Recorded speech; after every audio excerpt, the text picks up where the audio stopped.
విద్యుదుత్పత్తి ఇప్పుడంతా కూడా బొగ్గు ఆధారిత విద్యుత్ నుంచి దూరం చేయడానికి ఆనాడు నరేంద్ర మోడీ అంతర్జాతీయంగా G7 దేశాలకి G20 దేశాలకి ఇచ్చినటువంటి పిలుపు,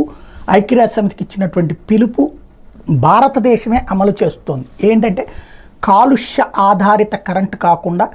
సంప్రదాయేతర ఇంధన వనరుల ద్వారా తయారు చేసే విద్యుత్తు, వాటర్ రీసైక్లింగ్ ద్వారా చేసుకొచ్చేటటువంటి పునరుత్పాదక ప్రాజెక్టులు, అట్లాగే సోలార్, విండ్ పవర్ లాంటిది, వీటికి ప్రపంచం మొత్తం ఒక గ్రిడ్గా ఏర్పడి ఒకళ్ళకొకళ్ళు సప్లైలు చేసుకోవాలని కూడా ఆనాడు నరేంద్ర మోడీ ప్రతిపాదించారు. అలాగే ఎలక్ట్రిక్ వాహనాలు ఎక్కువైతే కాలుష్యం తగ్గుతుందన్నటువంటి విషయాన్ని కూడా ఆనాడు ప్రస్తావించడంతో పాటుగా ఇవాళ అంతర్జాతీయ సమాజం అంతా ఆ దిశగా అడుగులు కాదు పరుగులు పెడుతోంది. అందులో మన వాటా ఏంటి అంటే చంద్రబాబు గారు నిన్న తేల్చి చెప్పారు, 2030 నాటికి భారతదేశంలో ఈ సంప్రదాయేతర ఇంధన వనరులకి తయారు చేస్తున్న దాంట్లో నెంబర్ 1గా మేమే వస్తామని,